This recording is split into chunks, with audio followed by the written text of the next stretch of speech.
Well, good afternoon, everyone. Welcome to our panel discussion on gender and illiberalism.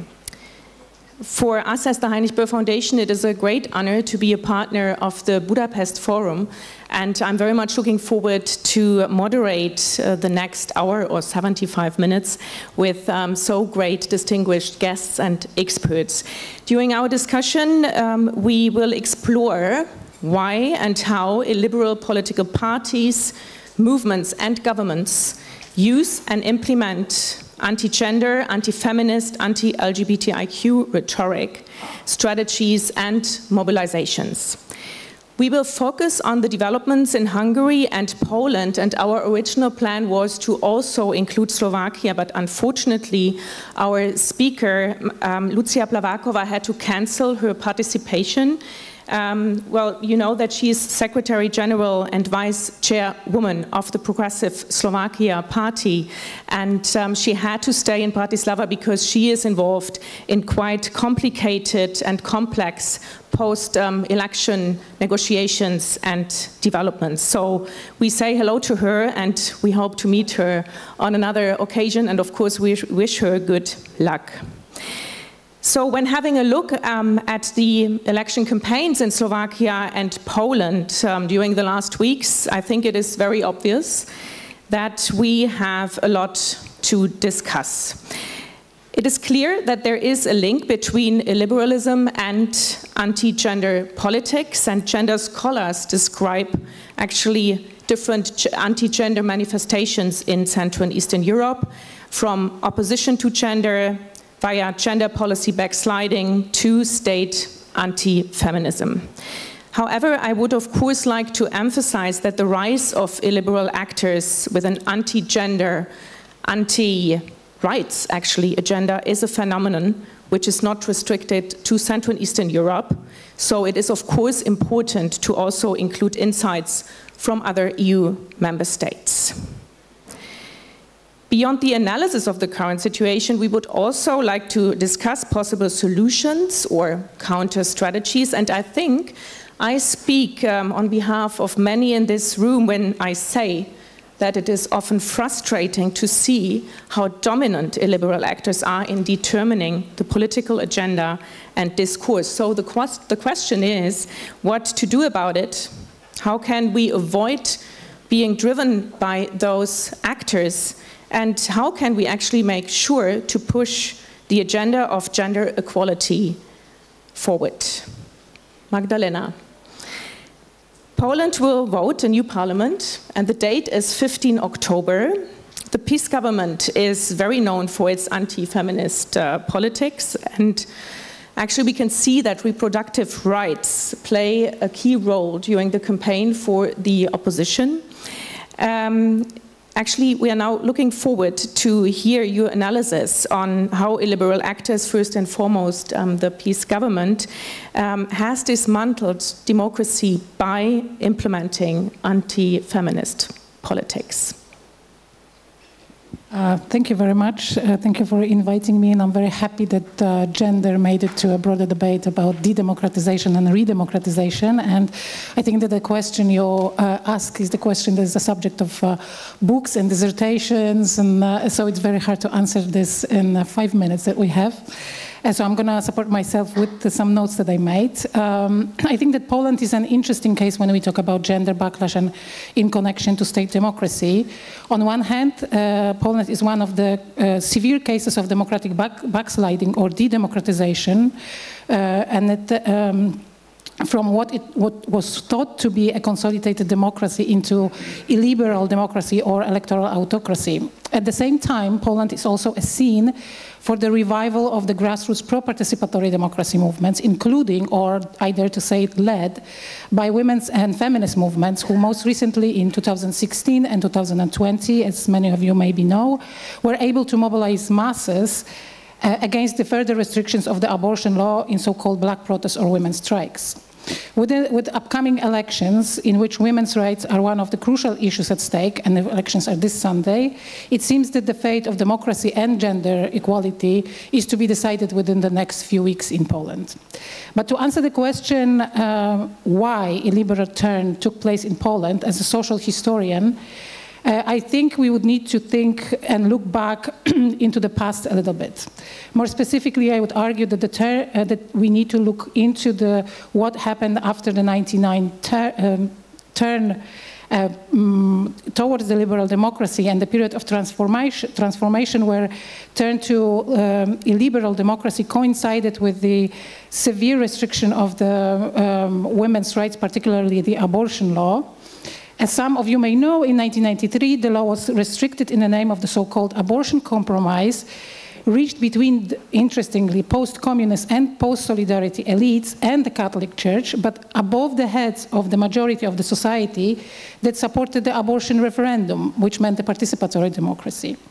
Symbolically, I would argue, this was the moment when the model of formal democracy, formal liberal democracy, based in consolidation of the democratic institutions and consensus reached by the elites, was chosen over the participatory model, promoted by or promised by the Solidarity movement during the 1980s.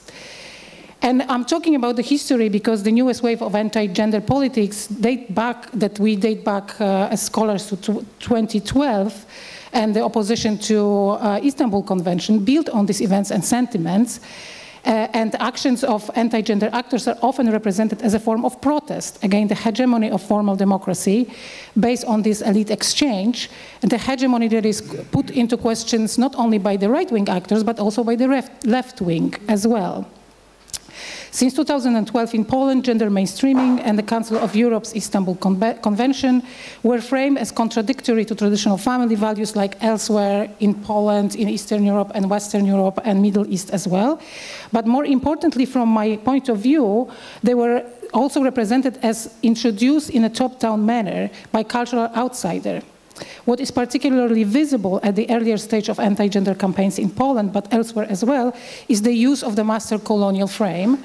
And Elżbieta Korolczuk and Agnieszka Graf are talking about it in their book, representing gender equality as a foreign imposition, a form of neo-colonialism, which can be compared to totalitarianism and most profoundly to communism. And here is where the anti-gender and anti-communist sentiments are intersecting within this whole process. Positioning the struggle as a local and authentic opposition to global attack on traditional lifestyle was a crucial part of the ultra-conservative political strategy, generating the sense of community, and I want to emphasize that, which was lost during the transformation, was another one. And now to the question of how. I would argue, following other scholars, that over the last 20 years in Poland, we underwent a gradual symbolic thickening of the political public culture through the intensification of the presence of Catholic and radical conservative discourses. Again, Elżbieta Korolczuk and Agnieszka Graf called this process opportunistic synergy, a dynamic that allowed for political alliances between various political actors that not always have that much in common, but that synergy allowed for eventually a large-scale elite exchange in various spheres of social life, including government, academia, cultural, and civil society. And this is what is happening right now. So it's like a takeover of the state, pretty much. Several strategies were used during that reposition of the right-wing groups as legitimate actors at the international and national level, and these are the strategies that we know that they circulate transnationally. I'm just going to name them, maybe we'll have more time to discuss them. This is the reversal strategy that consists of reclaiming the victim status by the oppressed majority, appropriation of human rights language, smear campaigns against individual people and institutions, and most importantly, from the point of view what is happening and what is the state of art right now in Poland, the strategy of legitimization, pushing the right-wing and radical nationalistic agenda into the political mainstream. And I'm going to finish in a minute. It is important to note that while the first phase of gender backlash, the attacks were focused on the abstract category of gender or gender ideology, and most recently, and after 2015 specifically, they are focused and target specific groups, namely LGBTQ communities, and those attacks are representative of the state or institutional homophobia and transphobia, and some examples of how the state really acts against those groups. I I'm going to give you right now. In 2020, during the presidential campaign, the president and the candidate for the president, Andrzej Duda, stated that LGBTQ are ideology, not people. At the same time, the anti-LGBT campaign moved to the local level. As of late June 2020, and some of you probably heard about it, approximately 100 Polish municipalities had adopted resolutions declaring themselves LGBT-free zones. They were later denounced under the threat of the withdrawal of the EU funding. At the same time, we experienced physical attacks of the members of the community during the Pride marches in Białystok in Lublin in 2019. And the LGBT community member was detained in Warsaw in summer 2020. And I'm going to finish here, but I want to emphasize and stress that this is not the situation in which those attacks and this situation is met with the passivity of the groups that are the subject of the attack. And I hope we will have a time to talk about how these groups and the communities actively counteract and create the alternative propositions of what democracy or redemocratization can be. Thank you. Thank you so much, also for sticking to the time. Reka, anti-gender, anti-LGBTIQ mobilization and laws actually have been one of the main characteristics of the Fidesz government.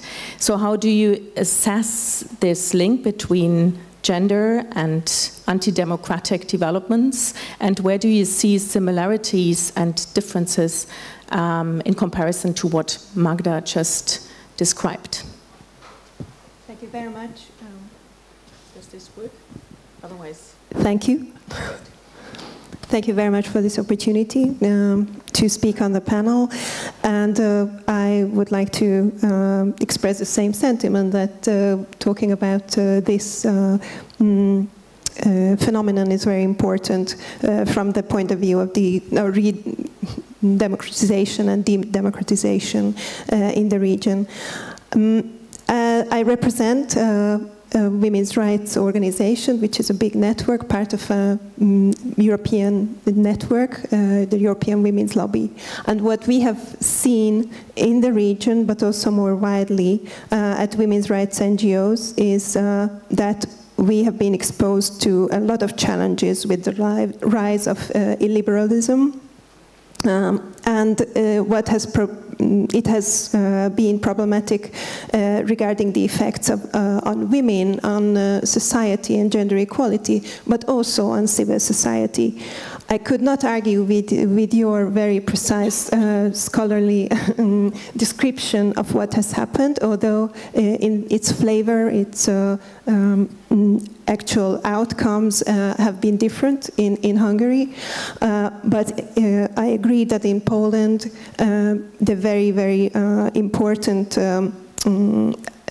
emphasis on reproductive rights has been a decisive factor.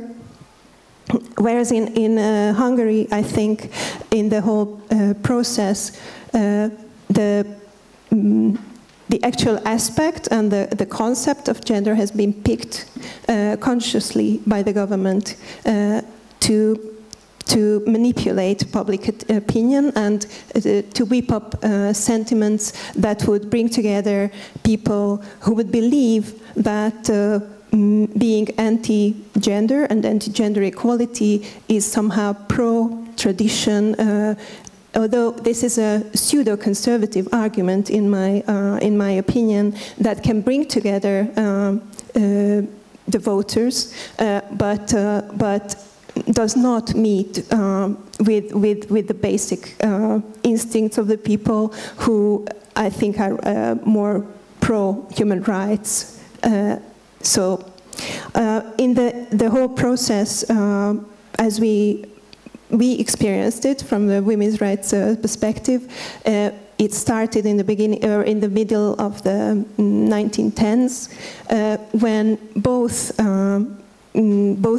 gender equality, women's rights, and civil society fighting for human rights and women's rights were attacked and singled out by the government, and we had to undergo scrutiny, unexplained tax audits and other kinds of audits, for example, which meant first an administrative burden, but then as it unfolded, we realized that our access to funding became threatened in the process as well. So we also saw that the anti-gender rhetoric had a different shape in the different countries, but a group of social and political scientists grouped together and kind of solved and followed in real time as it was unfolding. It was very interesting. So we were kind of waiting for it to enter Hungary, and it did. Finally it did in 2017 especially, or from then on. And one of the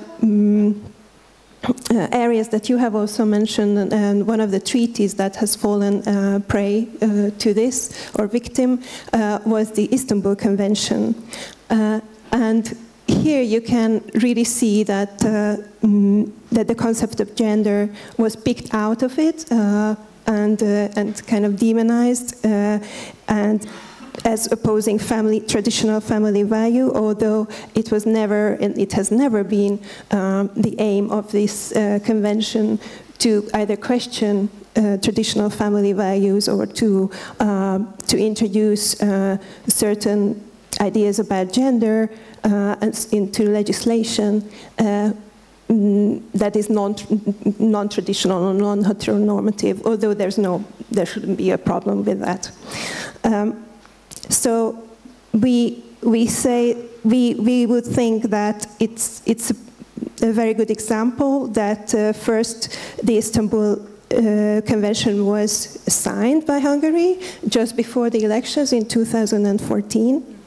And then the political landscape changed, the intention of the government changed, and then it started to be criticized, and the rhetoric was whipped up about the concept, and then basically it did not, the Hungary didn't practically withdraw, and cannot withdraw really from the signature. We are still signatories to the Istanbul Convention, but in 2020 the Hungarian government and the parliament adopted a political resolution that it would not support its ratification, and it would do everything at European level to object to its European ratification, which luckily did not succeed. And as of the beginning of this month, the EU is actually a member to the Istanbul Convention. I would maybe add to this that, of course, there would be reception on the side of society to this, to these processes, and I think we must not forget that in Hungary, in the global context and in the European context, the economic situation of women has been rather, actually pointing towards this, that there would be an acceptance of more traditional values, but at the same time, the family, work and family balance has not really been solved, only at a rhetorical level. Thank you so much. Danish, I'm very much looking forward to your assessment, and as a poet and writer, I would actually like to pose a specific question to you. Illiberal actors very often frame their mobilization and strategies as a fight against, I quote, gender ideology and gender language. So how do you assess the developments, and what role does language play? Thank you very much. And First of all, I would like to say thank you for the invitation, and it's an honor to be a part of this discussion. And to be honest, I'm getting a little bit nervous because if I look around, everyone else is dealing with these topics as professionals, and as you said, I'm a poet and a writer, so I'm a non-professional. But you are very important as a poet and writer to this discussion. I would like to stress that. But luckily, I work also as a journalist, so maybe I can use this experience. My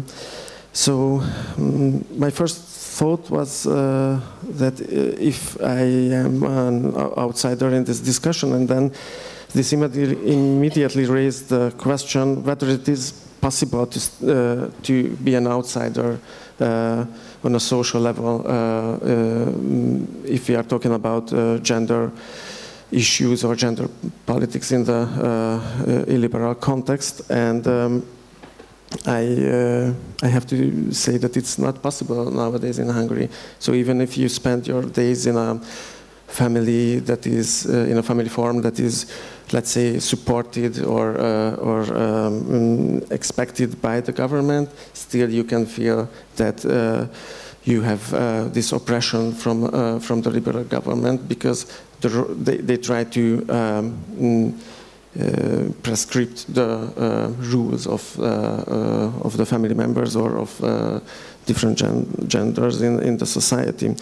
And also, I'm sure that everyone here in this room has heard about the child protection law in Hungary, which the government likes to refer to as a pedophile law, and the opposition side refers to it as a homophobic law. And it is truly homophobic, no doubt about it. Lately this was mentioned most often because of the book wrapping issue in Hungary and the restrictions concerning bookstores all around the country. And all of these are just the tip of the iceberg, I have to say. The main issue, or the language-related issue, if I can say that, is when we hear about gender, and we hear the phrase gender, and we always hear this word from the government officials all the time. So they are talking about that more than any activists in the country, let's say. When we start to talk about gender, we have to defend ourselves right away. So this is the situation towards the government or the central power, that they steal or have stolen the phrase. They use it all the time. So when we start to speak about it, we have to defend ourselves. So we are right away on a defensive side of the question. And the identity politics of the illiberal government has not started yesterday, as you mentioned. It started in 2007, or even before that in 2013, when they stated in the constitution that, as I remember, that mother is a female and father is a male. It was in 2013. It was later, maybe. But it's in the constitution now. So how did the phrase gender and this whole issue became such an important tool in the hands of the government? I would say through simplification at first, and through misrepresentation. And that's why we are forced to almost over-explain the phrase. So that's what the government strategy looks like when they use the phrase. And they are talking about gender roles in everyday life as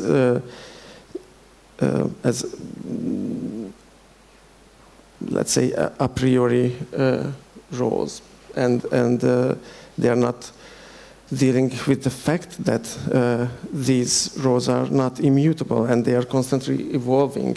But the government and the illiberal message is this, it comes from the simplification all the time. So what I said, that father is a male and mother is a female, that's their key approach to this question. So when we want to understand the approach to this question of the extreme right, where I include the Hungarian government, of course, we have to keep this fact in mind that it's in a big part it's a language question or a rhetoric question. So an interesting fact that although we can see and hear all the time and every day in Hungary the anti-LGBTQ and anti-gender campaign, according to the latest surveys, the support for example, for the same-sex marriage is definitely increasing in the country, which is an interesting paradox situation. And if we want to understand this, maybe we will understand that the illiberal message is, in this case, is going against the real social needs. So the society is more open towards these questions than the government. So we have to talk about this paradox, I think, more, because this dialogue can lead to the exposure of the emptiness of the illiberal rhetorics. And I would say, in a way, that's why we are here. And this is my... Thank you so much, Deneš. I would like to give you the opportunity to respond, to react to what was said until now. But I would like to add one question. Well, illiberal political thinking argues, and we heard that, against the value and principles of equal freedom. And additionally, it is actually in favor of a society based on traditional hierarchies between men and women. And I'm actually wondering why this is attracting many young voters. So please react to what was said until now, and I would be very pleased to hear more about your assessment of the young voters, the young population. Why do they feel attracted by this illiberal mobilization? Would you like to start, Rekka?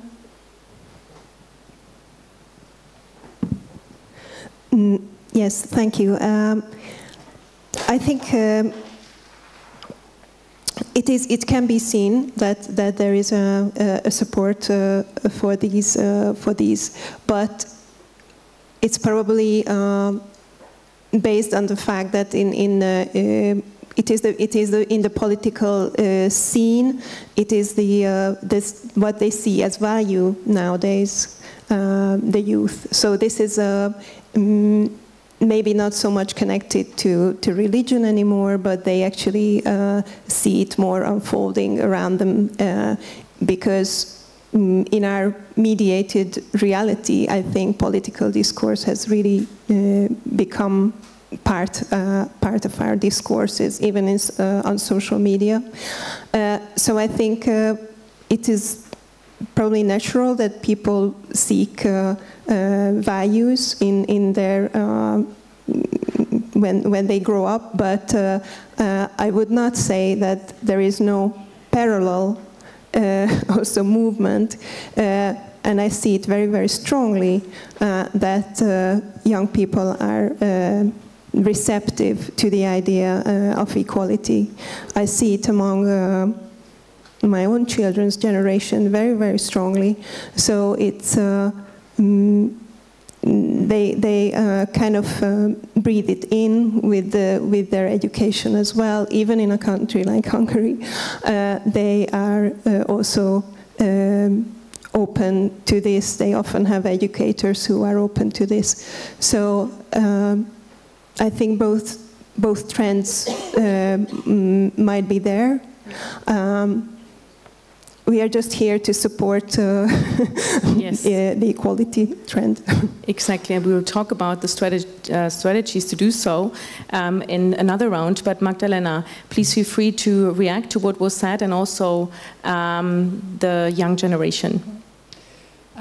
As far as I know, in Poland, this is not the case that the young generation votes for or has the affiliation to lean towards the right-wing or illiberal values.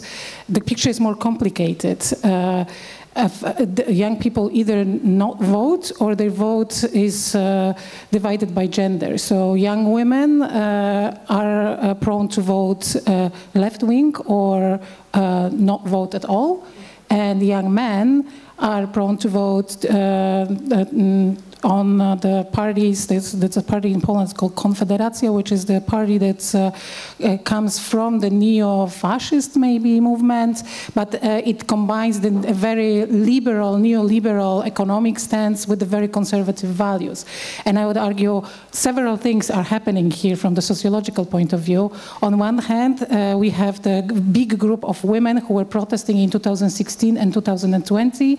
And if you look into what is happening at the level of political party programs, this is not represented in the political party programs on that scale. So these women do not have really people to vote for. And if any of you follow Polish politics, last week we had the March of the Million Hearts, and it was a very telling story of how this was the march that was supposed to be pro-women's rights march, and in the central stage we had four men and not even one woman leader, which after 2016 and 2020 seems very odd. So see, still this is not really, and this is the case where, you know, the society is kind of far more progressive than the political elites are. And in case of young people, they took part in the 2016 and 2020 pro-abortion protests, where they also were very engaged in the climate strike. And this was also not really represented in the political party programs right now. As for the men who are voting conservative, for me it is clear that while at the cultural level we in Poland seen a big, huge, fundamental social change in terms of women's gender roles, and there is a lot of conversations about what does it mean to be a woman, what feminism means, and so on and so on. There is really no discussion about what the new masculinity could mean. So these young men are oftentimes left behind in the sense that the women at their age are no longer interested in views and whatever they have to offer, if they have traditional values to offer, but there is no offer to them. I don't know if that's clear at all, but it seems like there is a disconnect with the group of young women and a group of young men, and there is really the only political offer for them is this neoconservative, neoliberal agenda. Thank you so much. And of course, I didn't want to say that the majority of young people is in favor of illiberal parties, anti-democratic parties. But I think what we can see in a lot of EU member states that we are actually surprised that there is an increasing number of young people who feel attracted, but of course it's not the majority, and I think the issue of the non-voters is very important, because this actually means that a lot of young people, or an increasing number, does not feel attracted by any offer at all. So, Deneš, what is your take on the younger generation? Yeah, well, I think that in Hungary too, I don't think that this is a very serious issue. And if we are watching closely the struggles of the government when they are attacking schools and the school system in the last couple of months, I think it has something to do with their fear about the younger generations and that they are not supporting their agenda. And the main problem is that they are not voting, and that they couldn't find a political party or political parties that they would vote for, and the whole system is stuck in a very depressing situation, I have to say, when the opposition parties couldn't really build themselves up because the whole system is against their progress, and young people who would vote for opposition parties, if they would think that they can activate themselves, that they couldn't find these parties, at least in the last couple of years. But if you were following, for example, the process of closing this university, for example, or the process of the closing of the other university just across the street, the theater, Academy of Theater, the young people were very active in those cases, and now the high school students are quite active in the last couple of weeks and months, and I don't see the same kind of activism on the pro-government side from young people. Of course, there is I think a small minority of younger people who are involved in this anti-LGBTQ and anti-gender agenda, and which is interesting that the far-right parties can find a way to their younger audiences, but the Fidesz is struggling with that. So I think it's a very complicated situation, and if we are talking about this situation in Hungary, the gender issue is not in the, I think it's not in the heart of the problem or heart of the rhetorics or the anti-LGBTQ agenda of the government it is, but the equal rights and those questions which are beyond the anti-LGBTQ campaign are a little bit less visible nowadays. Mm-hmm. So now let's turn to the question how we can develop counter strategies, and you, Magdalena, you already touched upon it, so I would like to give you the floor, because I think there are, of course, and this is something we have to emphasize, there are positive examples we can learn from, and I think this is part of the story that we have to share them. But you also already mentioned a lot of dilemma we are confronted with, you know, the self-victimization, the fact that we are in a constant defending mode. So what are successful strategies? What do we have to do, and how can we act together to push gender equality forward? Magdalena, now you have a few minutes. Okay, thank you very much. I just want to start by saying that I think the moment in which we are in Poland right now is the moment of the transformation from reacting to being proactive. And as I wanted to argue, as I tried to argue at the beginning of this conversation, that this kind of strive for the pro-participatory democracy was not absent for the last 20 years or 30 years in Poland. It was kind of brewing underground alongside or alternatively to the developments that we are discussing here now. So it was there for the last 30 years, but I think the last probably 7 years, from 2015, we see the revival of the pro-participatory democracy movements, both mainstream and feminist. And I think, and I'm going to discuss what happens on the feminist side. And I think this is happening at two levels.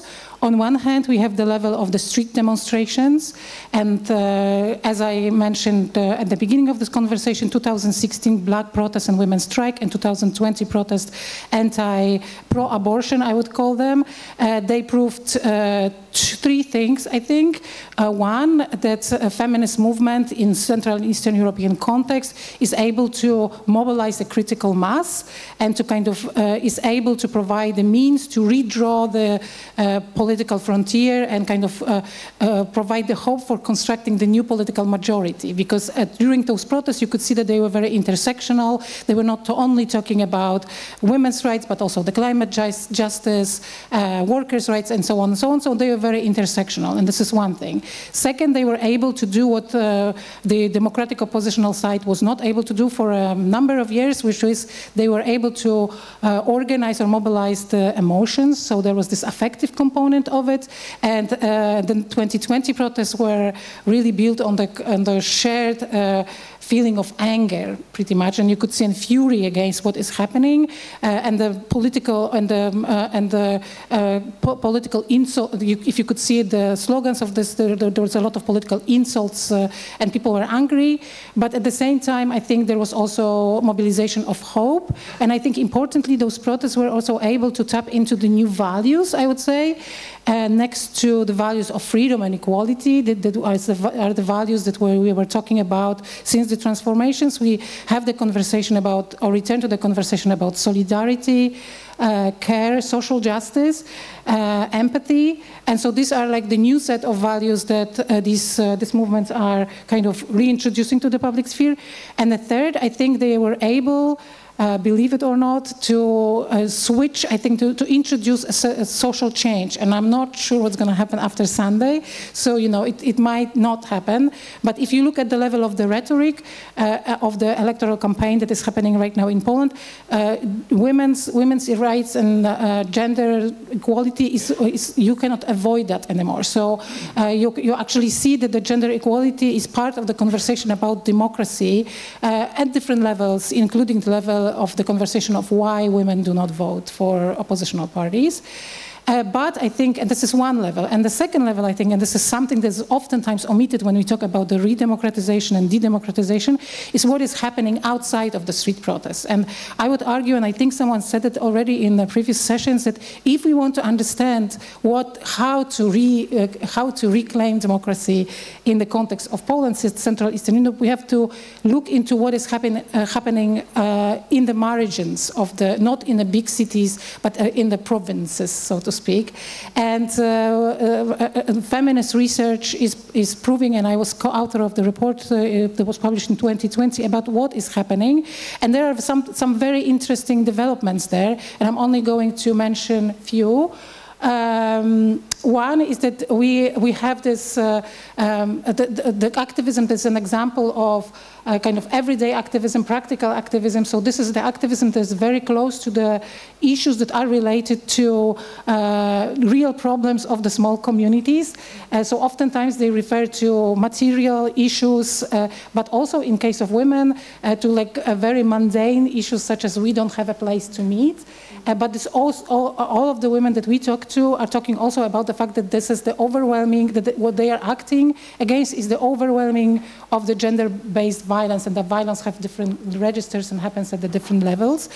And importantly, so what we learn from it is that the communities are not passive in the realities that they are living, that they are experiencing, and they're not passive in the face of the oppression from the state. Second of all, I think importantly, these mobilizations, they change the focus of what is important. And I think especially during the last few years of when we experienced the Polish crisis related to COVID, related to human immigration crisis at the Polish-Belarusian border, and then the war, we see that there is the deficit of care, and the emphasis is being put on social reproduction, understood as a kind of caring for maintaining life, not only in the sense of, you know, reproduction, understand as a biological process, but also all of these things that are being done to maintain people's lives. And I don't have time to talk about it, but I think that this is a lot of those groups are preoccupied with kind of organizing around those those issues. And the third thing that I would say is that they manage to be very capacious in the sense that there is a space for various types of feminisms there. So there is a space for liberal feminism, there is a space for intersectional feminism, queer activism, and so on. But also what the civil society, I think, in Poland is managed to do over the last 7 years is to build the so-called solidarity infrastructures, where different movements use each other resources and material resources, but also human resources to support each other causes. So we have this coalition politics happening.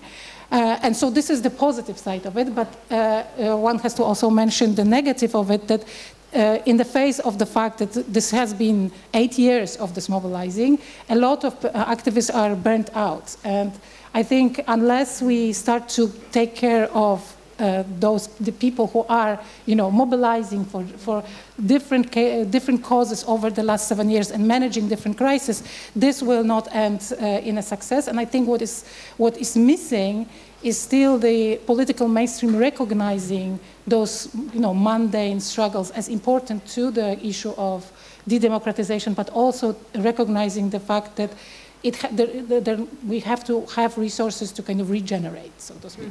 Thank you. Thank you so much. I would like to mention that I am pleased to take a few questions in a minute, so please already prepare your questions. And to get a better impression of the audience, I would like to ask you to raise your hands for those who are based in Hungary.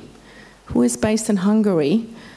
Thank you so much. Who is based outside of Hungary, but within the European Union? Thank you so much. Who is based outside the European Union? Okay, thank you so much. It's very good to, actually have an impression, and I would really like you to contribute to the discussion, to raise questions, to give comments, because, as I said, this is not a problem, a discussion only focusing on Central and Eastern Europe. And I have to tell you, Magda, there's so much to learn from Poland, also for France, for Italy, for Germany. And I am a little bit frustrated after the elections. I don't know if you followed the elections in the state of Hesse and Bavaria, because you could see that the results of AfD were actually shocking. So this is why I think we have to also discuss these questions in a cross-border exchange and develop European strategies. So Rekka, I would like to ask you, and you actually already mentioned it, the problem of resources, because the concentration of power and reduced civic space affects especially women organizations. So what to do about it, and what are your experiences and insights you would like to share with us?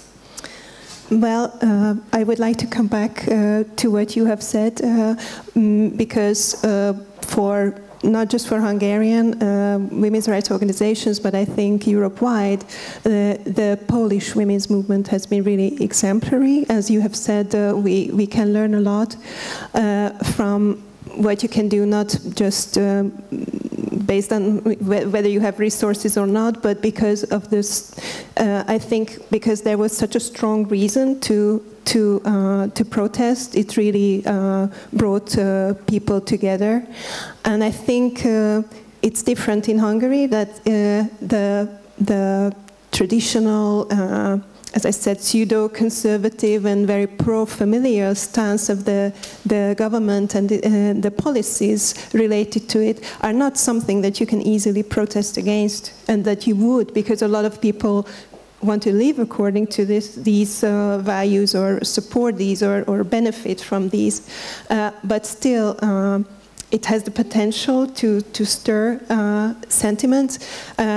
I would say, as you have mentioned, the educational-related big protests, the protests about the closing of CEU and so on, these were protests that went from one issue to the other, and so the solidarity between these protests and these movements has, in the meantime, I think, built up. And for example, it's visible from the time of the anti-LGBT referendum, which was raised by the government as an idea to have it during the elections, so at the same time as the elections, and people were mobilized around it so that the referendum would be invalid, and it was invalid in the end. So it was big enough a movement for people to take a stand against it, and to say that these were not our questions, these were not raised by the people as such. So I would also say that it's very important, before I come to the resources, to build alliances in this way as well as with politics when it's possible. So, for example, there are oppositional local governments who are really happy to implement elements of the Istanbul Convention, which is an anti-violence against women convention, by the way, because it is the golden standard for the best practice and the comprehensive approach to how to combat and prevent violence against women. And women's rights organizations have successfully done so. It's actually a kind of coalition that is unfolding still. On a European level, I think it's also important to spur European parties to take the gender equality agenda on their platforms, because as we know, it's very, we don't know about the future of the European parliamentary elections, and whether the very important gender equality strategy that was largely actually done and accomplished, as Commissioner Dalli said, whether this can be continued. It should be, I think, because it is only certain instruments that they have introduced, but they also have to be monitored in the long run.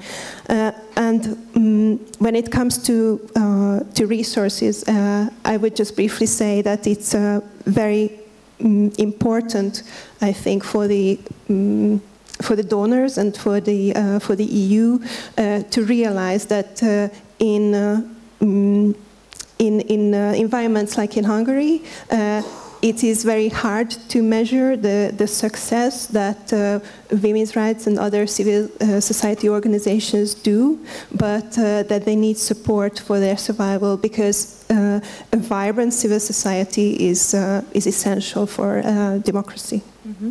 And thank you also, Reka, for mentioning that the EU strategies, directives are very important actually in supporting the fight for gender equality. You mentioned the EU's succession to the Istanbul Convention, but Commissioner Dalli also talked about the European Care Strategy, the Pay Transparency Directive, and the LGBTIQ equality strategy. So you would say that this is a very important support for your work here in Hungary, which is, I think, a very good message. So as a journalist, as a writer and poet, what would you say? Which counter strategies are successful? Where do we perhaps also still have a lot of question marks? And so where do we have to, come together, exchange in order to have a stronger European cooperation? Well, yeah, when we are talking about building resistance against illiberal agendas, in Hungary, I have to say that we have to build a lot of things from the bottom up, because I would say that the society has completely fallen apart in the last couple of years. The country is segregated very much. There are different topics and different sentiments in the countryside and in the capital and in bigger cities and in the villages, and the government tries to use this kind of differences all the time as a tool, as a political tool. So they are playing against Budapest, they are playing against the bigger cities in the countryside, and and acting as supporters for I don't know, traditional values which can be found in religion or whatever, but it's just rhetoric. But I'm just saying that it's very hard to deal with these topics when the whole society is in a huge deficit of solidarity. And although there were moments of solidarity in the last couple of months and years when we saw these protests and youth protests and whatever, but the solidarity always was able to reach only a small part of the society. So a lot of things, for example, the closing of the CU, the closing of the theater academy, and other questions were more or less the problems of Budapest from a point of view of the countryside, and that's what the government tried to advertise, that it's not a problem for the whole society. It's only a problem for different locations, and since the society is in lack of solidarity and in lack of connection, or the feeling of being connected to each other in different places, it's very easy to control it, because there aren't enough connections on a lower level. And I would say that although I can see some things that can make me optimistic about the situation, but the whole picture is still quite dull. And I see, when we were talking about younger voters and younger generations, I see them, and I can see it, and I can understand that they are frustrated because of the government and because of the country where they live in. Also, I'm seeing the independent news outlets and the independent magazines. Only a few of them remained, but they are there. But sometimes I cannot see the connection in between them, and I cannot see on any level the connection between the frustrated audiences or masses and the political scene. There is no representation for it in Hungary nowadays. And if we would have masses, we would have topics, we would have connection, we would have the channels for it. At the end, we will find the political representation for it. But at this point, we lack almost all of it. So we have to build it up from the beginning, and it's going to take a lot of time, and it's not going to be government change in a foreseeable future. But we have to work on this. So we have to build up and we have to support the grassroots movements and youth movements and the schools and the teachers, and there's no other option. But for the most frustrating part, in Hungary at least, is that all of these topics we were talking about, or most of these topics we were talking about, has no representation in the parliament at this point, and we have to do something with it, or we have to. I'm not saying to build up new parties, because we have a lot of new parties, but the representation is that we miss. I think that this is a very honest and important message. I would like to open the floor for your questions and comments. I see already two. Please introduce yourself, and then please go ahead. Thank you. I am Ben Zabari. I am an affiliate of the CU Democracy Institute, and I would like to ask further into an issue that has already been touched upon. That is, what do you think of the role of global and transnational dynamics as for this issue? Because I think it is very clear that the language of anti-gender politics is a transnational one. Like, for example, in Hungary, the government borrows from the language of the American right or Russian politics, or like the framework of anti-gender politics as an institution that is transnational. For example, if we think of the Budapest Demographic Summit that was like, a few weeks ago. And I would like to ask, what do you think, in what ways can the opponents of this discourse establish like meaningful institutions or transnational cooperations, like in a similar manner? Thank you for this excellent question, and we take the second one. And please indicate me if there are others. Great. Zsuzsa, great to see you. So please go ahead.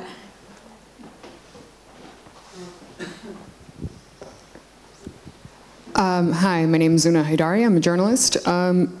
This was also touched upon briefly, but what do you react to? How do you react to the fact that in so many countries in Europe, the right, the conservative right, and the far right have so many women politicians who are more visible, lead parties, win elections than they do than women of left-wing progressive leanings do, and how do you as as activists or as people involved in this issue react to when detractors of women's issues say, well, that woman, that conservative far-right, right-wing woman says that this is how she wants to be represented, not the way you're doing it. How do you deal with that? Thank you. Great, thank you very much. That's great, so many questions. So Susanna Zelen was here, but you can just go ahead. Introduce yourself. No problem, go ahead. Hi, this is the young generation, that's good. Well, thank you, very flattering. My name is Kyle, I'm a junior lecturer at Maastricht University in the Netherlands. And my question's about men, and specifically something Magdalena was talking about, how it seems that the right have sort of cornered the market on masculinity. There are characters like Andrew Tate and Joe Rogan that are really defining what masculinity means for a younger generation, and that there's some kind of partisan sorting along gender, at least in the Polish perspective. So what, since this is a man's issue, do we need to do to kind of challenge this framing or contend with this, I think, crisis that men, and specifically young men, are facing around belonging and meaning and their place in society? Great, thank you so much. So we just continue to the front. Just please pass the mic.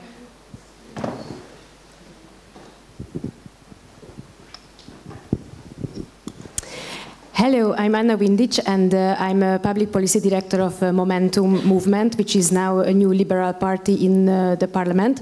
And I just wanted to ask that it was mentioned, and it was not clear to me, that Mr. Dehne said that the representation of such issues is completely missing from the parliament, and I was just not sure if it's because of the current setup of the parliament that in the past 12 years, there have been no, in 13 years, no opposition movement because how they restructure the law, so there is no space in the parliament, or because with my party, we represent a lot of those issues that were just mentioned, or if you think that they are not like loud enough, and I just wanted to ask some clarity on that. Thank you very much.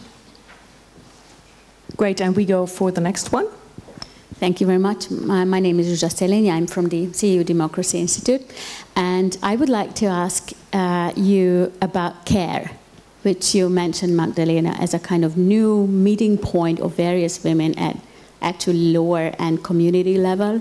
I think this is something very important because, as some of you mentioned, CARE is something actually conservative women are taking as their and representing as a very traditional idea in current gender politics. Let's say the Hungarian president, Katalin Novák, is a kind of vocal representative of how a traditional woman should live, with many kids, caring of other people, and actually not competing with men. So it's a very interesting narrative. Now we also know from research from Hungary that actually the issue of the problems of the care, I mean, yeah, it's very non-partisan.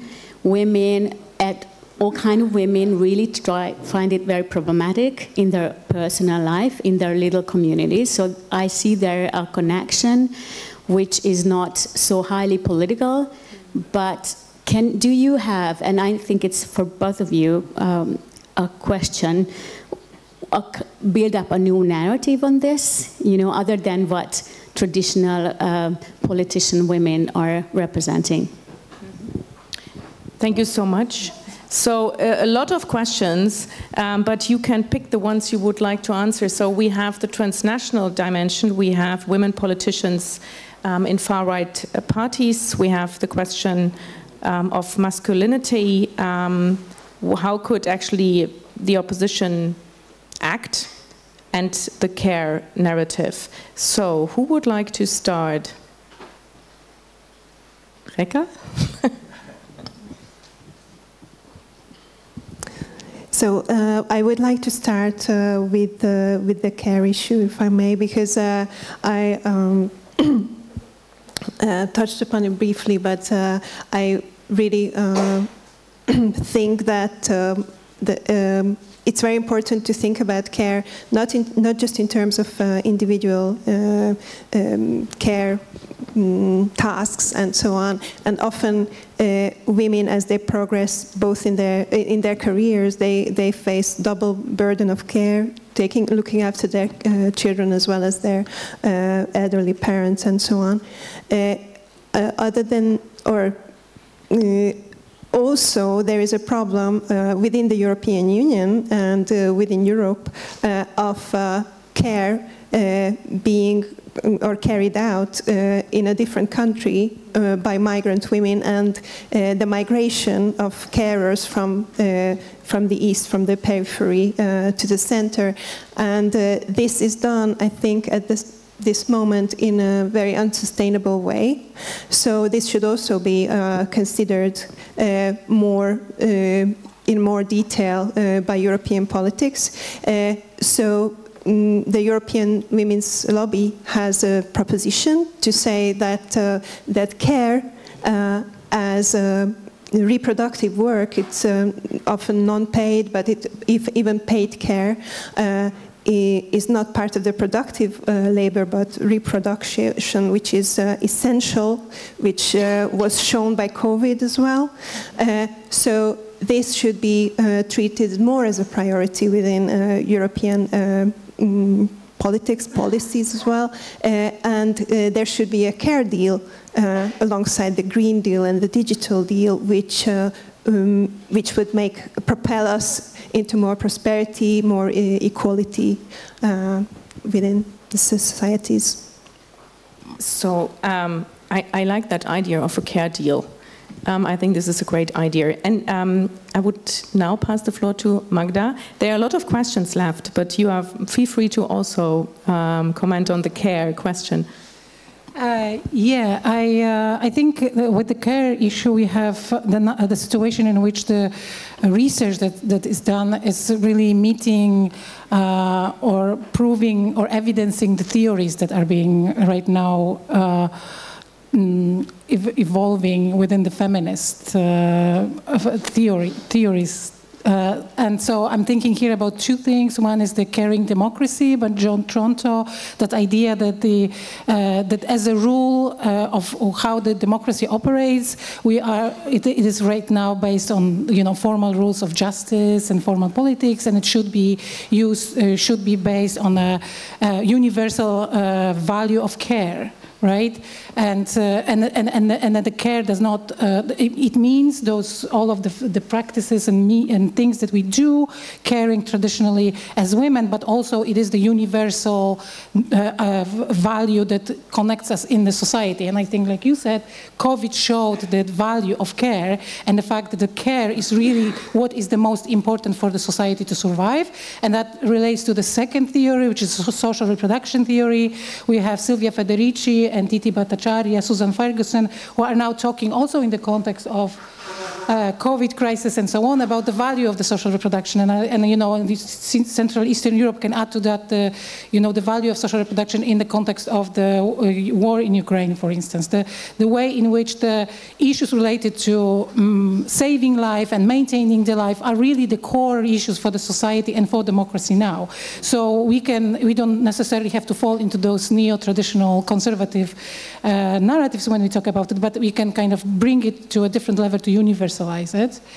And if I can comment on other issues, the transnational issue, I had it in my notes, but I cut it this morning, and I think it's a crucial issue. And of course, we know that falling into the trap of exceptionalism and saying only happens in Poland, only happens in Hungary, this is unique to France, is something that we often do. But it's research shows that this is not the right approach. I'm personally really taken by comparison between what is happening in Eastern Europe and Near East.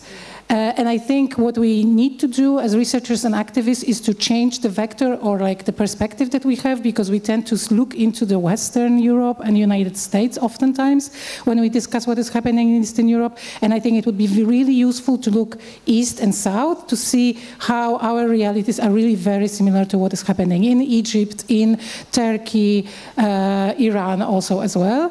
In terms of, so I'm going to just rush through all of the questions. In terms of women's politicians, it's a very interesting question, and I think from the feminist perspective, it's the question of, what kind of approach we have to representation and participation of women in politics. And I think what you're referring to, we have the example of that in Poland, in which after the 2015 elections, where Peace Party, Conservative Party won, we had a woman prime minister, and she was conservative.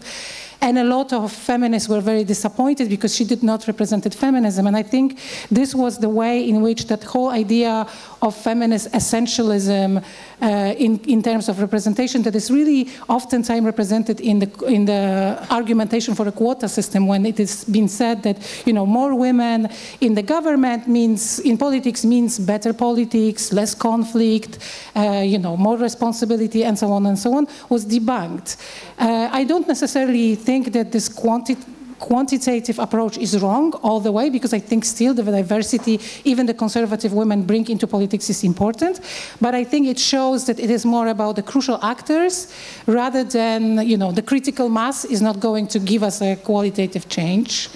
And about the man and masculinity, the last thing that I want to answer, I don't really have an answer to that, but I think from the activist point of view and political point of view, I think the best strategy is to move over a little bit if men would do that as a first step and listen to marginalized groups, women, queer people, and so on, to kind of give the voice and see what would be the role as an ally. And I think, I know that this is oftentimes been said, but I think it's very hard to be done. And I see it also from my experience in the institution that I work in, that a lot of men are saying, we are allies, we really support gender equality, but when it comes to real actions, like, I'm going to resign from teaching this PhD course so a younger, scholar can do it, female scholar, it is very hard. So I think this is the first step. Thank you so much. So, Denis, the floor is yours now. Okay, first of all, about the international level, I think, this is where the EU became an important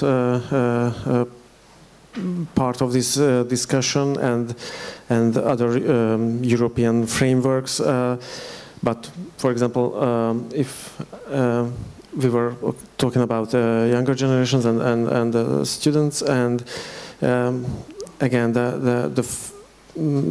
the tide is against this kind of framework now in Hungary.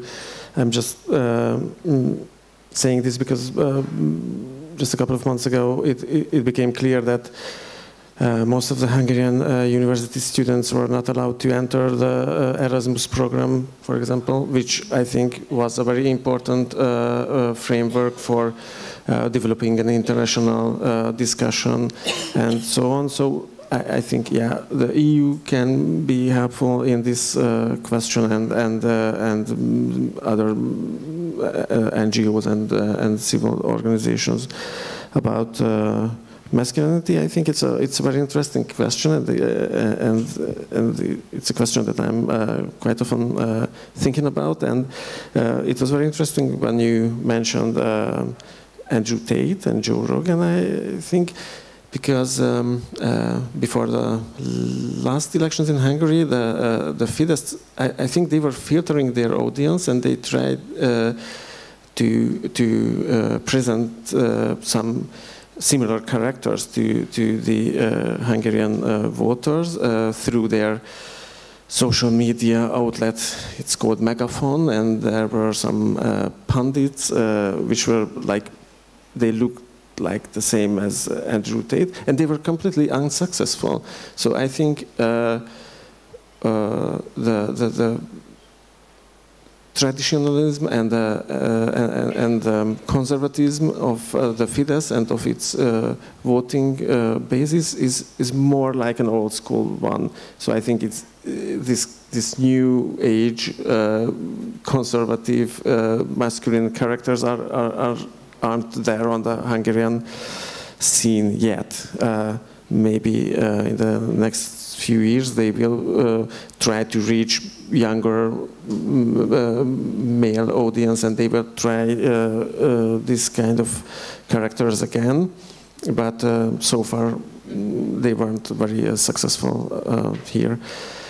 And about the issue in the parliament, I think it's really hard when one party has 2/3 in the parliament, and they have all the tools they need to suppress all the other voices, even inside the parliament. They can go out, and then the whole room will be almost empty. The head of the parliament is a terribly conservative guy, and he's always punishing the opposition side, and these kind of topics he also tries to suppress them, tries to silence them. And the other issue is that outside the parliament we don't have enough channels for this kind of topics. So the topics are there. Some politicians are really responsible, and they try to talk about these topics, but the channels are not good enough, and the parliament itself is how should I say it? I mean, there is no, it's not a serious thing right now. Well, thank you so much. I would like to stress that I really enjoyed this discussion. Thank you for your honesty, for sharing your insights, best practice experiences, but also your doubts. I think that we have to also include them. I would like to thank the audience for the great comments and questions you had. And I think one thing is clear. We have to continue the discussions, and of course we have to hope. And Magdalena, we wish you all the best for the elections. Thank you very much once again, and hope to meet you soon. Thank you.